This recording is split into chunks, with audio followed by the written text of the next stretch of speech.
Good morning, everybody. Happy New Year. I hope everybody had a safe and fantastic New Year's Eve. I am getting ready for my children to come over and eat New Year's Day dinner.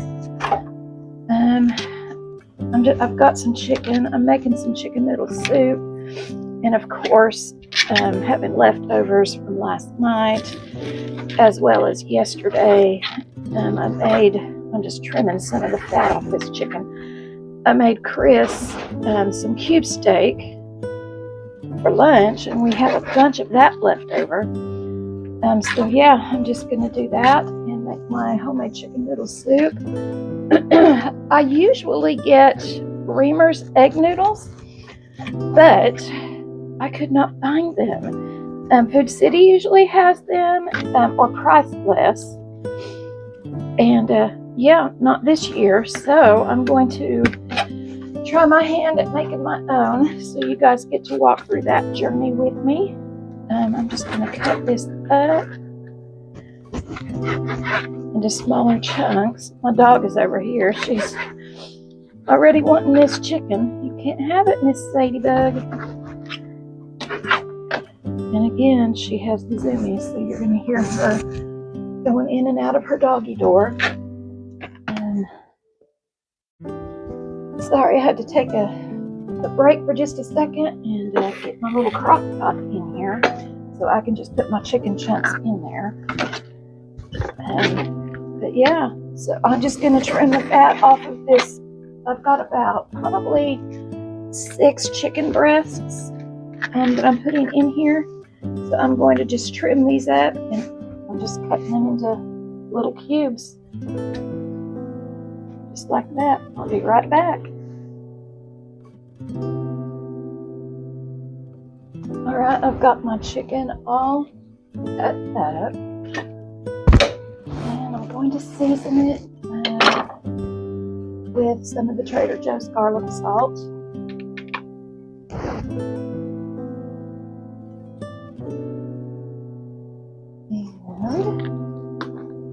A little bit of nature seasoning.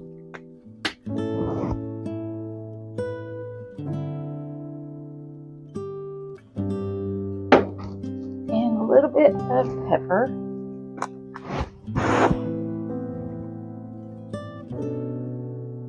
And I've got some chicken broth right here. And I'm going to cook the chicken up on high for about 4 hours. And on the 3rd hour is when I will put in. I've got a little bit of beef broth left. I've got some black-eyed peas going, and I am cooking them in beef broth. So I'm just going to throw what's left of the beef broth in here. All right, I'm going to let this cook on high for a few hours, and I will be back. I did forget one thing. This is the Lipton chicken noodle soup. I'm putting 2 packs of that in here.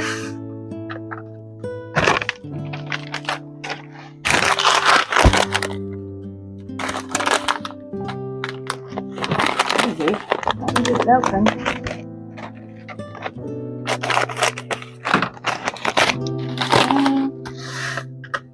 Put 2 packs of that in there and let this all slow cook right on up.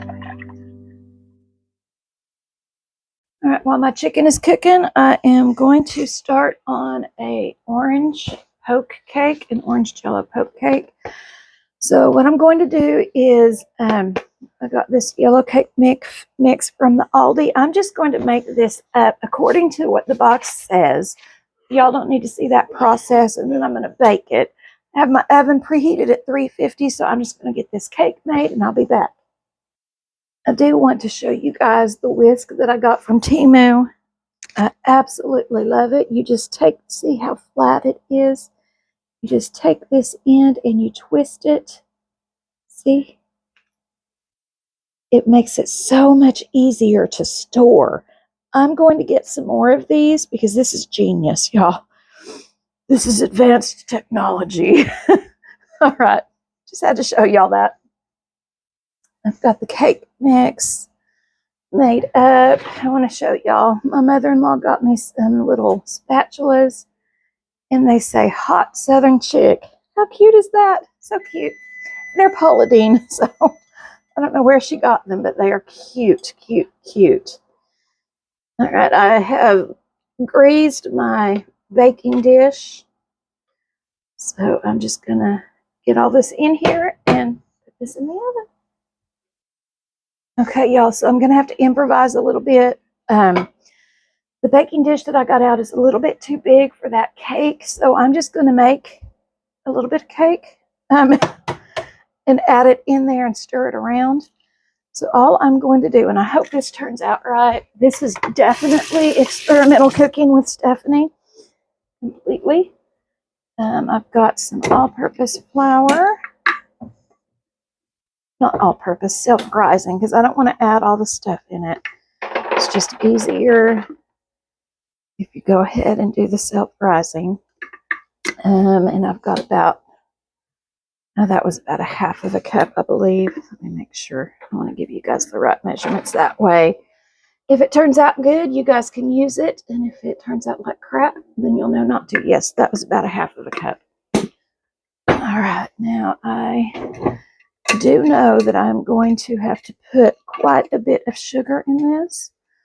So I'm just going to empty this out. That was probably about a half a cup there. And I put an egg in there. I've got some of the Molina Mexican vanilla blend. I'm going to douse it up pretty good with that.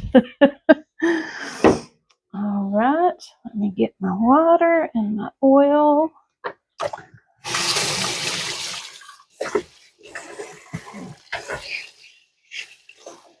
I should keep cake flour on hand for that. I'm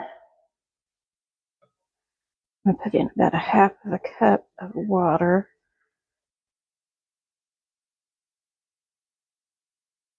Just do it like that. It's going to change the color of this, but that's okay. Again, I'm not trying to make things look pretty. I'm trying to feed bellies. So, you know what I could do? We're going to make it pretty, y'all. We're going to make it pretty. Let me get the oil in here. And just because I have trust issues, I'm going to put just a little bit of the baking powder in it. I did about a quarter of a cup of oil. And I'm just going to do a few shakes of that in there.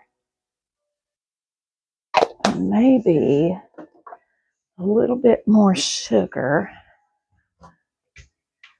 I like it to be sweet, y'all. I don't want it to taste like flour, you know. Y'all know that taste.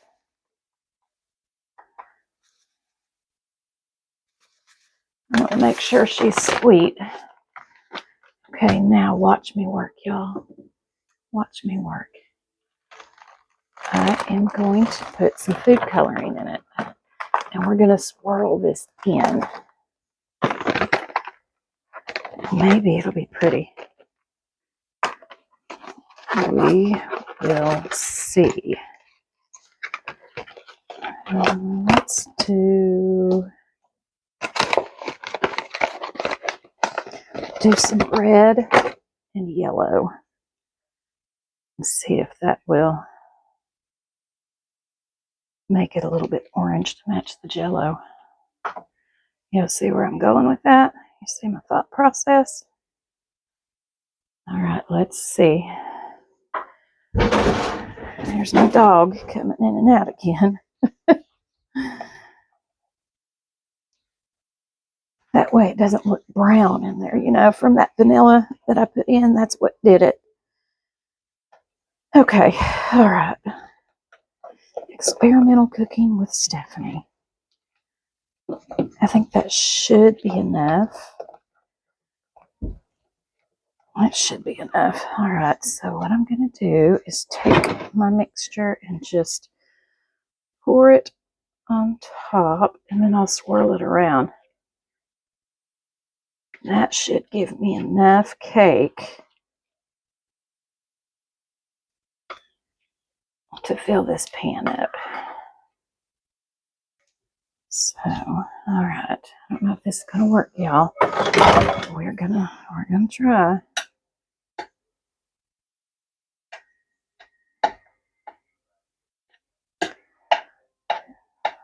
Yeah.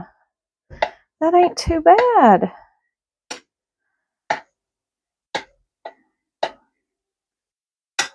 All right, guys. So I will get this baked up, and I'll bring you guys back for the end result. I'm going to do a part 2 of this video about me making egg noodles, so you'll need to stay tuned tomorrow for that one. All right, I'm going to get that put in the oven, and I'll bring you guys back. All right, guys, the cake has baked. It looks really pretty. You guys can see that really good, but I'm very pleased with it. So what I'm going to do is just poke holes in it, just like that. I'm going to let it cool some. Also, it needs to cool for about 20 minutes. But while this is cooling, I think I'll poke it after it's cool. While that's cooling, I'm going to go ahead and make up the pudding that goes on top, and have it sitting in the refrigerator. I'm setting up, and I'm just doing this to the package directions. So this is, it calls for 2 cups of milk, and there's that. So I'm going to add my 2 cups of milk in. I was going to do 2 packages, but since this calls for 2 cups of milk, I decided not to.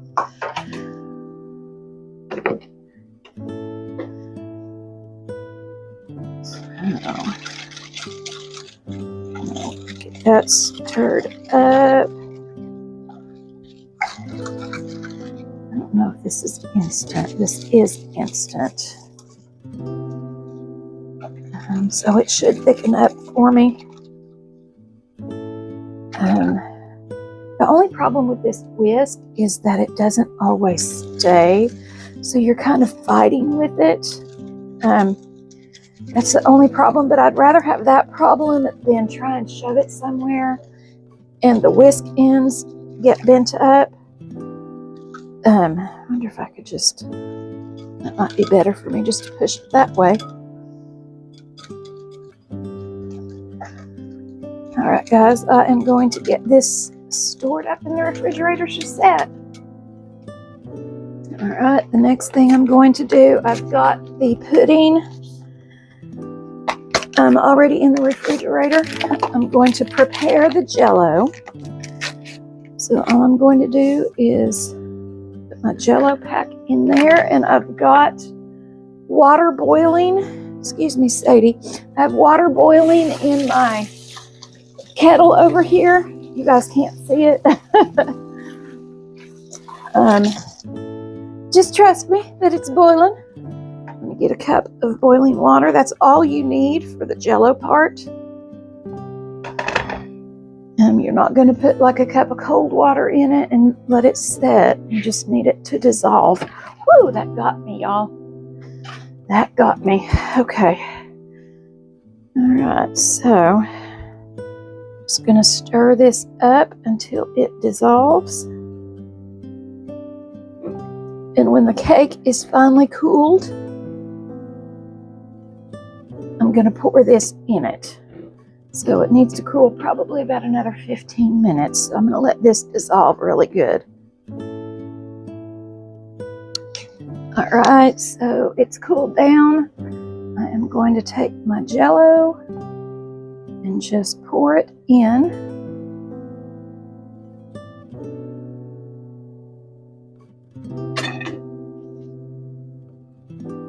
started to set up a little bit on me.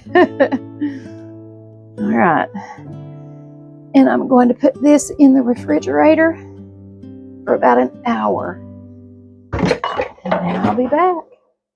All right, the poke cake is done. While this was cooking, I went ahead and made a homemade pumpkin pie because I had some pumpkin pie filling that I needed to use up. So this has been in the refrigerator for an hour. Now I'm just going to take pudding and put it on the top of it. But the goodness doesn't stop there, y'all.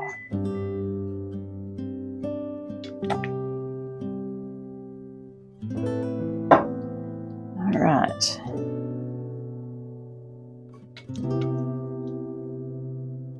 Let me rinse this off and I will be right back. Okay, now I'm going to take some just whipped topping and put it over the top, if it will cooperate.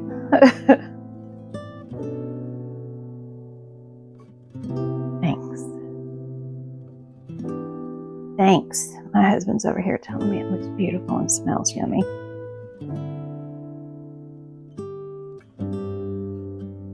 All right. And I've got one other tub of this to pull out for the pumpkin pie. And I have the spray can, but my husband doesn't like the spray can on pumpkin pie. So, all right, now this is going to go back into the refrigerator until we are ready to eat it. All right, so this is the finished poke cake. And guys, you can use any flavor of jello. You can use cherry, you can use strawberry. I almost use strawberry. I'm the only one that really likes cherry flavor. So I typically do not do cherry flavored stuff. But yeah, you can use any kind of jello and it is delicious. All right, that's it for this video. I love you guys, but Jesus loves y'all more. Is the finished poke cake. It is delicious, guys. Try this.